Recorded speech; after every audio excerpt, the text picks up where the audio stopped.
But there is a requirement. You must have strength in order to walk and act. Whenever a chance is given for you to receive the benefits of this religion, you must have the strength to be first and the ability to walk. This case is a sign showing us that here is a typical religion with many good and holy items which can heal you, but it requires your strength to walk and act. Even though you are second, you will not obtain the benefits of this good religion because you are not first. The practice of the law keeping. Let us now consider some aspects of the practice of law keeping. The sheep gate signifies the entrance to the law-keeping religious sheepfold. The name of the pool Bethesda means house of mercy, signifying that the people who practice law-keeping realized that they needed the mercy of God because they were impotent, weak, and wretched, as portrayed in Romans chapter 7, verse 7 to 24. The porches, like a sheepfold, signify the law-keeping religious shelter, and the number 5 denotes responsibility. The angel who stirred up the water signifies the agents through which the law, which could not give life, was given. The stirring up of the water to make people well signifies the practice of the law-keeping trying to make people perfect. By considering these aspects, we can see the situation of law-keeping, which is the major thing in the typical religion. The impossibility of the law-keeping. It is impossible for man to keep the law.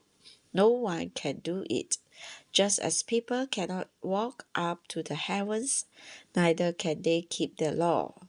Romans chapter 8 verse 3 says that it is impossible to keep the law, because the law is weak through the flesh. All flesh is too weak to keep the law. This is clearly portrayed in the case of the impotent man. The impotent man had been sick for 38 years. He was unable to move. He was filled with expectation when he saw the water stirring, but it was impossible for him to get there in time. Because he was impotent, unable to move, he could not receive healing. Likewise, due to our impotence, we cannot keep the law. The law is good, holy, and spiritual. There is no problem with the law. The problem is with us. Man is not only sick, but also dead. We know from chapter 5, verse 25, that in the eyes of the Lord, the impotent man was a dead person. How can a dead person walk? If he is to walk, he must first be made alive.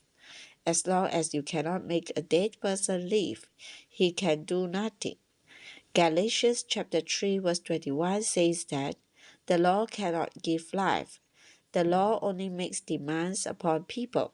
It never supplies them with life. Due to the lack of life, man is absolutely unable to keep the law. If you are still religious, still trying to keep the law, let me ask you a question. Are you dead or alive? You must admit that you are dead. Since you are a dead person, how can you keep the law? A dead person can do nothing. Because of the weakness of the flesh and because of the lack of life, it is impossible for man to keep the law. Although there are an angel, the water, and the stirring of the water, there's no way for you to fulfill the requirement of getting to the water to be healed. This is a clear picture showing us that the important and dead people find it impossible to keep the law. There is no hope for man with the law. With respect to the law, we are helpless and hopeless cases. Today we have an even better religion, even the best religion. But do you realize that the best religion requires you to do something? It requires you to walk, to act, and to be the first before you can obtain its benefits.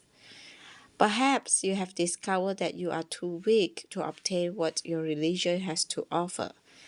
This indicates that you are where the important man was. Under the 5 porches, we are like the important people under the law-keeping shelter.